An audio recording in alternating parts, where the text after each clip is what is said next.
આપણે નવું ચેપ્ટર ચાલુ કરીએ છીએ। ચેપ્ટરનું નામ છે ચેપ્ટર નંબર 8 રાશિઓની તુલના। રાશિઓ એટલે કે કોન્ટિન્યુમ અને તુલના એટલે કે કમ્પેરિંગ। તો રાશિઓની તુલના એટલે કે હવે આપણે એક નવું ચેપ્ટર શરૂ કરીએ છીએ। તો આ ચેપ્ટરમાં પણ તમને અગર આ ચેપ્ટર ની જેમ જ છે ખૂબ મજા આવશે। તો ચાલો આપણે નવું ચેપ્ટર શરૂ કરીએ। તો આપણે જોઈએ તેમાં ખાલી જગ્યાઓ। તો કે શું આપ્યું છે? તો કે પહેલું પ્રત્યેક વિધાન સાચું બને એ રીતે ખાલી જગ્યા પૂરો। તો કે પહેલી ખાલી જગ્યા શું છે? તો કે રીટા પાસે 12 લખોટી અને અમિત પાસે 8 લખોટી છે। તો રીટા પાસે અમિત કરતા ખાલી જગ્યા ઘણી લખોટી છે। તો હવે આપણે શું કહેવાનું છે કે રીટા પાસે 12 લખોટી અને અમિત પાસે 8 લખોટી છે। તો રીટા પાસે કરતા અમિત પાસે કેટલા ગણી લખોટી વધારે છે તે આપણે કહેવાનું છે। તો તે કેવી રીતના મળી શકે? તો કે જોઈએ આપણે પહેલું તો કે રીટા પાસે 12 લખોટી છે અને અમિત પાસે 8। તો કે 8 ના છેદમાં 12 ના છેદમાં 8 આવી રીતના થશે ને ફ્રેન્ડ્સ? કેમ કે રીટા પાસે 12 લખોટી અને અમિત પાસે 8 લખોટી છે। તો હવે આપણે છેદ ઉડાડીએ તો શું થશે? તો કે 4 દુ ને 8 અને 4 તરી 12 એટલે કે 3 ના છેદમાં 2। એટલે કે આમાં ખાલી જગ્યામાં શું આવશે?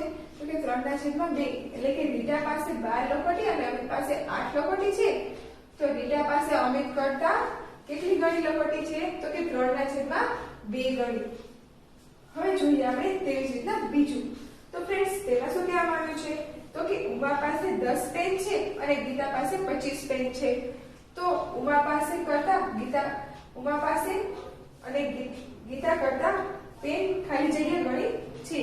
તો હવે એ આપણે જોઈ લઈએ। એ આની જેવો જ છે। તો શું કીધું છે? ઉમા પાસે કેટલી પેન છે? તો કે 10 અને ગીતા પાસે તો કે 25। હવે તો કે છેદ ઉડાડવાના। છેદ ઉડાડીએ એટલે કે 5 દુ 10 અને 5 25 એટલે કે 2 ના છેદમાં 5 એટલે કે ઉમા પાસે 10 પેન અને ગીતા પાસે 25 પેન છે। તો ઉમા પાસે ગીતા કરતા 2 ના છેદમાં 5 ગણી પેન છે। જો ફ્રેન્ડ્સ આવી ગયું ને? હવે તેવી જ રીતના જોઈએ આપણે ત્રીજું। તો ફ્રેન્ડ્સ તેમાં શું કીધું છે કે એક ચોરસના 8 સરખા ભાગ પાડીએ અને એક ભાગમાં રંગ પૂર્યો તો ખાલી જગ્યા ભાગમાં રંગ પૂર્યો કહેવાય। હવે આપણે ચોરસ હોય, આ ચોરસ છે એના આપણે 8 સરખા ભાગ પાડી પછી એક જ ચોરસમાં રંગ પૂરી અને બીજા કેટલા ભાગ હોય? તો કે 8। તો કેટલું થયું? તો કે 1/8 નો ભાગ કહેવાય। એટલે કે એક ચોરસમાં 8 સરખા ભાગ એટલે કે 8 સરખા ભાગ અને કેટલા ભાગમાં રંગ પૂર્યો? તો કે એક ભાગમાં। તો શું આવશે? તો કે 1/8 ભાગમાં રંગ પૂર્યો કહેવાય। હવે એવી જ રીતે જોઈએ ચોથું। તો ફ્રેન્ડ્સ એમાં શું કીધું છે? તો કે એમાં કીધું છે 150 મીટર અને 75 મીટરનો ગુણોત્તર ખાલી જગ્યા છે। હવે આપણે ગોતવાનો છે તેનો ગુણોત્તર। તો શું થશે? તો કે 125 મીટર 150 મીટર અને છેદમાં શું આવશે? તો કે 75 મીટર। તો શું થશે? હવે 25 ના ઘડિયામાં બંને આવે તો કે 25 તરી 75 અને 25 6 150 એમ થાય ને ફ્રેન્ડ્સ? તો હજી આમાં છેદ ઉડે છે। તો કેમ ઉડે છે? તો કે 3 વડે। તો કે 3 વડે ઉડાડીએ તો 3 એકા 3 અને અહીંયા કઈ થઈ જશે? 3 દુ 6। તો પણ ફ્રેન્ડ્સ આમાં શું આવે આપણી પાસે? 2 ના છેદમાં 1। હવે પણ આપણને ગુણોત્તર સ્વરૂપે કીધું છે। તો કે ગુણોત્તર સ્વરૂપે લેવું હોય તો કેવી રીતે લખી શકાય? તો કે 2/1 અને કેવી રીતે લખી શકાય? આવી રીતના। આ પોઈન્ટ રહ્યા એને શું કહેવાય? તો કે જેમ એટલે કે 2/1 આને કહેવાય ગુણોત્તર સ્વરૂપે। તો શું થયું? 150 મીટર અને 75 મીટરનો ગુણોત્તર શું મળ્યો? તો કે 2/1। હવે એવી રીતના જોઈએ પાંચમું। તો એમાં શું કીધું છે કે 3/5 અને જેમ 12/20 હોય તો સંખ્યાઓ 3, 5, 12 અને 20 ખાલી જગ્યામાં છે તેમ કહેવાય। તો જુઓ ફ્રેન્ડ્સ આ બધી સંખ્યાઓ જે છે તે સંખ્યાઓ આપણે જેમ કાઢીને બતાવી આપી છે. તો શું કહેવાય? તો તે પ્રમાણમાં છે તેમ જ કહેવાય. હવે જોઈએ છઠ્ઠું. તો કે છઠ્ઠામાં શું કીધું છે? તો કે 4:7:20:x એ પ્રમાણ હોય તો x બરાબર ખાલી જગ્યા. તો હવે આપણે એ શોધવાનું છે. તો કે કેવી રીતના? તો કે 4/7 ત્યારે આપણે અહીંયા કણે 2/1 હતું ત્યારે આપણે 2/1 લખ્યું. તો એ 4/7 છે. તો એનો મતલબ શું થયો કે 4/7 અને બીજું શું થશે? તો કે આપણે x શોધવાનો છે એટલે કે 20/, એટલે કે બરાબર 20/x એમ થાય. તો આપણે શું કરવાનું છે? તો કે આનો થશે હવે ગુણાકાર. તો આપણે x શોધવાનો છે. તો કે 20/4 × 7 આવી રીતના થશે. તો હવે 4 ના ઘડિયામાં 20 આવે. તો કે હા 4 × 5 = 20. તો બચ્યું શું આપણી પાસે? તો કે 5 × 7. તો આપણને x કેટલો મળ્યો? તો કે 35. તો આપણને શું મળ્યું? તો કે x ની કિંમત 35. એટલે કે 4/7:20:x એ પ્રમાણમાં હોય તો x બરાબર આપણને કેટલા મળ્યા? 35. કેવી રીતના? તો કે આપણે અહીંયા કણે 2/1 એવી રીતના હતું તો શું લખ્યું હતું? તો કે 2/1. એવી જ રીતના અહીંયા કણે 4/7 આપ્યું છે. તો કેવી રીતના લખી શકાય? 4/7 અને અહીંયા કણે 20/x છે એટલે કે 20/x. વચમાં 2 જેવી નિશાની આપી છે એટલે કે તેને બરાબર સમજવાના. એટલે કે હવે x ને આપણે લઈ લઈએ તો શું આવે? તો કે 20 × 7 થાય અને છેદમાં જાય 4. એટલે કે છેદ ઉડાડી એટલે કે 5 × 7 એટલે કે x બરાબર આપણે બને કેટલા? તો કે 35. હવે જોઈ લઈએ 7. તો ફ્રેન્ડ્સ તેમાં શું કહેવામાં છે? તો કે ગુણોત્તર શોધવા બંને માપના એકમો ખાલી જગ્યા હોવા જોઈએ. જુઓ ફ્રેન્ડ્સ આપણે કીધું છે ગુણોત્તર. હવે ગુણોત્તર શોધવો હોય તો કે બંને માપ હોય તેના એકમો કેવા હોવા જોઈએ? તો કે સરખા હોવા જોઈએ. તો જ આપણે ગુણોત્તર શોધી શકીએ. હવે જોઈએ આપણે 8. તો ફ્રેન્ડ્સ તેમાં શું કીધું છે કે જો x જેમ y પછી જેમ એટલે શું સમજવાનું? કે બરાબર x એ જેમ b હોય તો xb બરાબર કેવી રીતના? તો ચલો એ આપણે જોઈ લઈએ. તો તે જોવા માટે આપણે હમણાં કહ્યું એવી રીતના જેમને આપણે છેદ સ્વરૂપે લઈ જવાના થશે. તો કે x જેમ y એટલે કે x/y બરાબર તો કે a/b કેમ કે a જેમ b છે. તો હવે શું આને ગુણાકાર સ્વરૂપે લઈ જઈએ એટલે કે x/y × b/a. તો હવે આપણે xb ગુણ્યા બરાબર શું થાય? તો કે xb ના બરાબર થશે તો કે ya. આ થઈ ગયું એટલે કે xb બરાબર ya. હવે જોઈએ આગળ. તો શું થશે ફ્રેન્ડ્સ? તો કે 9માં શું કીધું છે કે 10 પેન્સિલની કિંમત 25 રૂપિયા હોય તો 8 પેન્સિલની કિંમત કેટલી થાય? તો ચલો જોઈએ કે 10 પેન્સિલની કિંમત આપણને 25 રૂપિયા આપી હોય તો 8 પેન્સિલની કિંમત કેટલી થાય? તો ચાલો આપણે શોધી લઈએ. તો 8 × 25 અને છેદમાં 10. તો હવે આપણે ઉડાડીએ છેદ. હવે છેદ ઉડાડીએ એટલે કે 5 × 10 અને 5 × 25 અને 2 × 8. તો શું આવ્યું? 4 × 20. આપણને શું જવાબ મળી ગયો? 20. તો શું કિંમત હોય? 20. એટલે કે 10 પેન્સિલની કિંમત 25 રૂપિયા હોય તો 8 પેન્સિલની કિંમત કેટલી થાય? 20 રૂપિયા. હવે જોઈ લઈએ 10મું. તો તેમાં શું કીધું છે કે 3/4 એટલે કે ખાલી જગ્યા ટકા. હવે આપણે ટકા શોધવાના છે કે આપણને ગુણોત્તર સ્વરૂપે સંખ્યા આપી છે તો આપણે તેને ટકામાં ફેરવવા હોય તો કેવી રીતના ફેરવવાના? તો આપણને 3/4 આપ્યા છે અને કીધું છે તેના ટકા શોધવાના. તો શું કરવાનું? તો 3/4 આપ્યું છે એના ગુણ્યા કરી નાખવાના 100. હવે એના ગુણ્યા 100 કરીએ ચોક 100 અને 25 ગુણ્યા 3 એટલે કે 75 એટલે આ મળી ગયા આપણને ટકા. તો કેટલા મળ્યા? તો કે 75. કેવી રીતે મળ્યા? તો કે 3/4 આપણને રકમ આપી હતી એના ગુણ્યા કર્યા 100 કેમ કે આપણે ટકા શોધવાના હતા એટલે ગુણ્યા 100 કરવા જરૂરી છે. એટલે કે આપણે છેદ ઉડાડ્યા એટલે આપણને 75% મળી ગયા. હવે જોઈએ આપણે 11મું. તો ફ્રેન્ડ્સ તેમાં શું કીધું છે કે જો એક વસ્તુના 1/5 ભાગ એટલે કે બરાબર 35 હોય તો 3/5 ના ભાગ બરાબર કેટલું થાય? તો ચલો આપણે આ જોઈ લઈએ. તો કીધું છે 11 શું કીધું છે ફ્રેન્ડ્સ? તો કે 1/5 ભાગ હોય ત્યારે 35 રૂપિયા હોય 35 હોય તો કે 3/5 હોય 3/5 હોય ત્યારે કેટલું હોય?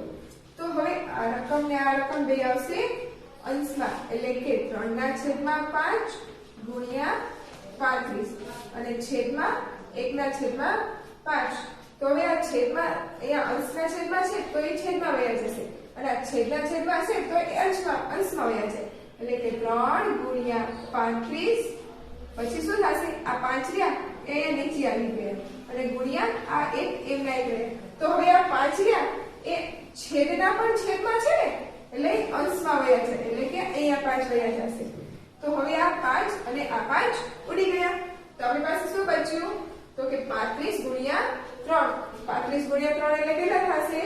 તો કે 105. તો શું થશે કે 105 એટલે કે જો એક વસ્તુના 1/5 ભાગ 35 હોય તો 3/5 ભાગ કેટલો થશે? 105. હવે તેવી રીતના 12. તો તેમાં શું કીધું છે ફ્રેન્ડ્સ? તો કે 20% એટલે કે અપૂર્ણાંકમાં ખાલી જગ્યા લખાય. હવે આપણને ટકા આપ્યા છે અને કીધું છે કે આને અપૂર્ણાંકમાં કેવી રીતના લખાય? તો ચાલો એ આપણે જોઈ લઈએ. શું કીધું છે કે 20% એને અપૂર્ણાંકમાં લખવા છે. તો અપૂર્ણાંકમાં લખવા માટે શું કરવું પડે? તો 20 ના છેદમાં ટકા કાઢવા પડે એટલે કે આપણે ટકા કરવા માટે 100 વડે ગુણતા હતા. હવે ટકાવાળી આપણે કાઢવી છે તો શું કરવાનું કે 100 ને ભાગી નાખવાના. તો 100 વડે ભાગી તો શું થશે? તો કે 20 × 100. તો શું આવ્યું? આપણે 1/5 આવી ગઈ આપણી. તો અપૂર્ણાંકમાં આપણે 20% એટલે કે અપૂર્ણાંકમાં કેવી રીતના લખી શકાય? તો કે 1/5. હવે તેવી રીતના 13મું. તો 13માં શું છે? તો કે એક વસ્તુની કિંમત ₹20 હતી તે 25 થઈ તો હવે ખાલી જગ્યા ટકા કિંમત વધી. તો કેટલા ટકા કિંમત વધી ને એ આપણે કહેવાનું છે. તો ચલો આપણે જોઈ લઈએ. તો કિંમત વધી કેટલા રૂપિયા? તો જો 25 માંથી 20 બાદ કરી એટલે આપણને ખબર પડી જાય કે 5 રૂપિયા કિંમત વધી. કેમ કે 20 રૂપિયા હતી અને 25 રૂપિયા થઈ ગઈ એટલે કે 25 માંથી 20 બાદ કરે એટલે 5 રૂપિયા કિંમત વધી. તો આપણે કેટલી કિંમત વધી ને એ શોધવાની છે. તો શું કરવાનું? તો કે 5/20 રૂપિયા કિંમત તો હતી જ તે એટલે કે તે અને શું કરવાનું? તો કે આપણે ટકામાં શોધવાનું છે. કીધું છે ને કે ટકામાં કિંમત વધી તો ગુણ્યા શું કરવાના? તો કે 100. હવે ગુણ્યા 100 કરીએ એટલે કે 20 × 100 એટલે કે શું જવાબ આવ્યો? તો કે 55 25 એટલે કે 25% કિંમત વધી ગઈ. કેટલી કિંમત વધી? 25%. એટલે કે એક વસ્તુની કિંમત 20 રૂપિયા હતી એમાંથી 25 રૂપિયા વધી એટલે કે 5 રૂપિયા વધી ગઈ. તો તેની પાછળ કેટલા ટકા કિંમત વધી? તો કે 25% કિંમત વધી ગઈ. હવે જોવી 14મું. તો 14માં શું છે? તો કે 14માં 0.6% ને 0.6%માં ખાલી જગ્યા બરાબર લખાય. હવે 0.6% ને કેવી રીતે લખી શકાય? તો કે આ છે 0.6. તો એને ટકામાં લખવા હોય તો 6 અને પોઈન્ટ કાઢવો પડે એટલે કે પોઈન્ટ કાઢીએ એટલે છેદમાં આવે 10 અને ટકામાં કીધું છે એટલે કે ગુણ્યા 100. તો 0 0 ઉડી જાય અને 6 ને 6 ગુણ્યા 10 તો કે 60 એટલે કે 60%. એટલે કે 0.6 ને ટકામાં કેવી રીતે લખાય? તો કે 60%. હવે જોઈએ આપણે 15 તો 15 માં શું કીધું છે ફ્રેન્ડ્સ કે 35% વત્તા ખાલી જગ્યા બરાબર 100%. તો ચલો આપણે જોઈએ. તો આપણે કીધું છે કે 35% તો આપણને આપ્યા છે અને ખાલી જગ્યા આપી છે અને કીધું છે બરાબર 100%. તો આપણે શું કરવાનું કે 100% છે એમાંથી આ 35% બાદ કરી દેવાના. તો શું આવે 100% માંથી 35% બાદ કરીએ એટલે આપણને મળી જાય 65%.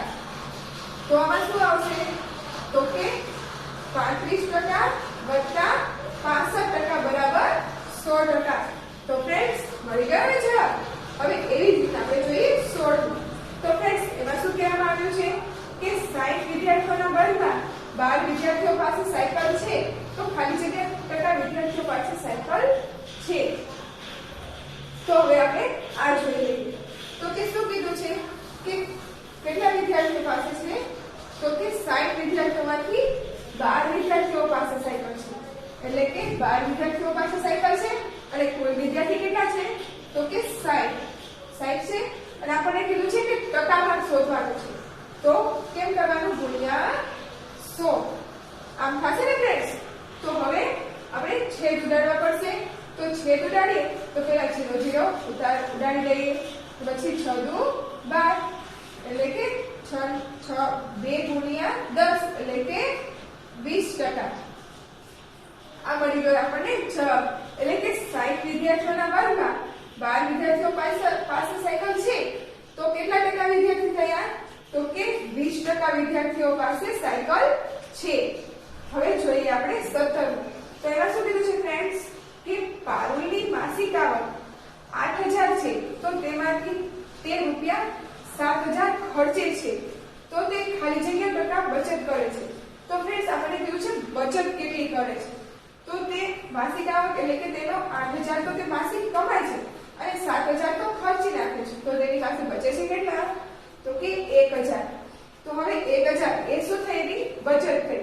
તો હવે આપણે તે શોધવાનું. તો તેની બચત કેટલી તો કે 1000. કેવી રીતના આવી તો કે 8000 માંથી 7000 બાદ કરીએ એની બચત આવી અને કુલ તેનો પગાર કેટલો છે તો કે 8000 છે ને પગાર એનો. અને તો શું કીધું છે કે તેની ટકામાં ગણતરી કરવાની છે. તો ગુણ્યા કરવા પડશે 100. તો હવે આપણે જોઈ લઈએ તો કે આ 3 0 ગયા અને આ 3 0 ગયા. તો હવે શું બચ્યું તો કે 8. તો કે 8 25 એટલે કે 25 18 એટલે કે હવે મળી ગયું આપણને. એટલે કે આપણે શું કરવાનું હતું તો કે બચત શું હતી આપણી 1000 રૂપિયા અને પગાર હતો 8000 અને ગુણ્યા 100. તો આ બે 0 ગયા અને આ બે 0 ગયો. તો બચ્યું શું આ 0 અને આ 0. તો હવે આપણે શું થયું તો કે આપણી પાસે બચી તો કે 12.5% છે. છેદમાં બચ્યા અહીંયા કડે 25 અને અહીંયા કડે બચ્યા 2. હવે શું થયું તો કે 2.25 ના છેદમાં 2 આમ બચ્યું. તો હવે શું કરવાનું થશે તો કે આપણે ભાગાકાર કરવાનો કેમ કે આપણે ટકામાં કીધું છે લેવાનું. તો એ ભાગાકાર કરીએ તો શું થશે તો કે 2 12 દુ 24 એટલે કે 1 બચ્યો. તો હવે આને ટકામાં લેવો હોય તો શું થશે કે 12.5 કેમ કે હજી 0 બચ્યો તો એ 0 લેશું એટલે એક પોઈન્ટ લાગે એટલે કે 12 પંચાને 10 0 0 થઈ ગયો ને એટલે કે 12.5 આવી ગયો આપણો ટકામાં જવાબ. તો શું થશે કે પારુલની માસિક આવક 8000 છે તેમાંથી 7000 ખર્ચ કરે છે એટલે બચત કેટલી કરે છે તો કે 1000. તો તેની કેટલી બચત થઈ છે તો કે 12.5% ની તે બચત કરે છે. હવે જોઈએ 18. તો ફ્રેન્ડ્સ તેમાં શું કીધું છે કે 40% ને અપૂર્ણાંકના સંક્ષિપ્ત સ્વરૂપમાં ખાલી જગ્યા લખાય. હવે શું કીધું છે કે 40%. હવે ટકા છે તો તેને આપણે અપૂર્ણાંકમાં ફેરવવાના છે. તો અપૂર્ણાંકમાં ફેરવવાના છે તો આપણે ટકા મેળવવા હોય તો આપણે 100 ઉમેરતા 100 વડે ગુણતા હતા. હવે આપણે અપૂર્ણાંકમાં કરવાના છે તો ટકા છે તો તેને કાઢવા પડે. તો તેને કાઢવા માટે શું કરવાનું તો કે છેદમાં 100 લઈ જવાના, એટલે આપણને 40% અતિશય સ્વરૂપ મળી જાય. તો હવે શું કરવાનું? તો કે 20 દુ 40 અને 20 ચોકુ 100. તો 2 ના છેદમાં 20 પંચા 100 એટલે કે 20 ના છેદમાં 5. આ આવી ગયો એનું અતિશય સ્વરૂપ. એટલે કે 40% ને અપૂર્ણાંકના સંચિત સ્વરૂપમાં કેવી રીતે લખી શકાય? તો કે 2 ના છેદમાં 5 રીતે. પછી જોઈએ 19મું. તો ફ્રેન્ડ્સ તેમાં શું કીધું છે કે જો વસ્તુની પડતર કિંમત એ વેચાણ કિંમત કરતા ઓછી હોય તો તે ખાલી જગ્યા કહેવાય. હવે ફ્રેન્ડ્સ પડતર કિંમત એટલે કે જાણે કે તમારી પાસે એક પેન છે તે તમે 5 રૂપિયાની લીધી અને તેને તમે 3 રૂપિયામાં અને તેને તમે વેચાણ કિંમત કરતા વધારે રૂપિયામાં વેચો. જેમ કે તમે 5 રૂપિયાની પેન લીધી એ તમે 7 રૂપિયામાં વેચો તો જે 2 રૂપિયા તમારા વધ્યા તે તમારો શું કહેવાય? તો કે નફો. એવી જ રીતના જો વસ્તુની પડતર કિંમત સામે વેચાણ કિંમત કરતા વધારે હોય તો તે ખાલી જગ્યા છે. એટલે કે તમે કોઈ પેન 5 રૂપિયાની લીધી હોય અને તે તમે કોઈને 3 રૂપિયામાં વેચી આપો તો તે 2 રૂપિયા છે તમારે ખોટ, જે તમારા નુકસાન થયું તેને શું કહેવાય? કે ખોટ. એટલે કે જો આપણે વસ્તુની વેચાણ કિંમત વધારે હોય કે જેના આપણે ખરીદી કરી તેના કરતા આપણી વેચાણ કિંમત વધારે હોય તો આપણને નફો મળે, અને આપણે ખરીદી કરતા આપણી વેચાણ કિંમત ઓછી હોય ત્યારે આપણને ખોટ જાય. હવે એવી જ રીતના આપણે જોઈએ કે ખાલી વિકલ્પો. તો ફ્રેન્ડ્સ અત્યાર સુધી મેં સમજાવ્યું એમાં બધાને સમજાઈ ગયું ને અને મજા પણ આવી ને? તો ચાલો હવે આપણે આગળ જોઈએ. તો શું છે ફ્રેન્ડ્સ કે કૌંસમાં આપેલા વિકલ્પોમાંથી સાચો વિકલ્પ પસંદ કરીને ખાલી જગ્યા પૂરો. તો ફ્રેન્ડ્સ પહેલી ખાલી જગ્યા શું આપે છે? તો કે એક વર્ગના 20% વિદ્યાર્થીઓમાં 12 હોય તો વર્ગના ખાલી જગ્યા વિદ્યાર્થીઓ હોય. એમ કીધું છે કે એક વર્ગના 20% વિદ્યાર્થીઓ 12 હોય તો વર્ગમાં ખાલી જગ્યા વિદ્યાર્થીઓ હોય તો કેટલા? 24, 60 અને 240 એટલા ઓપ્શન આપ્યા છે. તો ચાલો આપણે જોઈ લઈએ. તો શું કીધું છે કે 20% વિદ્યાર્થીઓ કીધા છે. 20% એટલે કે 20 ના છેદમાં 100 અને કેટલા કીધા છે? તો કે 12 વિદ્યાર્થીઓ એટલે કે ગુણ્યા 12 એટલે આપણને મળી જશે. એટલે કે 0 0 ઉડી જાય, પછી 2 પંચા ને 10. આપણી પાસે શું થયું? તો કે આવી ગયું. એટલે કે આપણને મળશે કે 60. 12 પંચા ને 60 એટલે કે 60 વિદ્યાર્થીઓ આપણી પાસે હોય. તો હવે જોઈએ આપણે બીજું. તો ફ્રેન્ડ્સ તેમાં શું છે કે વસ્તુની કિંમત ₹40 માંથી ₹50 થાય તો કિંમતમાં ખાલી જગ્યા ટકા વધારો થયો. તો કે કેટલા ટકા વધારો થયો? તો કે ચાલો આપણે જોઈએ. તો કે વસ્તુની કિંમત હતી કે ₹40. ઓકે ફ્રેન્ડ્સ, તો ₹40 હતી કિંમત અને ₹50 થઈ ગઈ એટલે કે ₹10 નો વધારો થયો. એટલે કે ₹10 વધ્યા અને મૂળ કિંમત તો કેટલી હતી? ₹40 છે અને આપણને ટકામાં કીધો છે એટલે તો ગુણ્યા કરવાના 100 એટલે કે આપણને મળી જશે. તો આપણો ઓપ્શન કયા છે? 10, 20 અને 25. તો ચાલો આપણે જોઈ લઈએ. તો કે 0 0 ઉડી જાય અને 4 અને 25 ચોક 100. તો આપણે જવાબ શું આવ્યો? તો કે 25. તો જો ફ્રેન્ડ્સ આ આપણને મળી ગયા ટકા. એટલે કે વસ્તુની કિંમત ₹40 માંથી ₹50 થાય તો કિંમતમાં 25% નો વધારો થાય. તો ફ્રેન્ડ્સ અત્યાર સુધી સમજાવ્યું તે સમજાઈ ગયું ને? તો હવે આપણે આગળ આમાં શીખીશું. ત્યાં સુધી તમે આનું રિવિઝન ચાલુ રાખવું કે જેથી તમને આમાં વધારે આવડી શકે. તો ચાલો આપણે થોડી વારમાં ફરી મળીશું.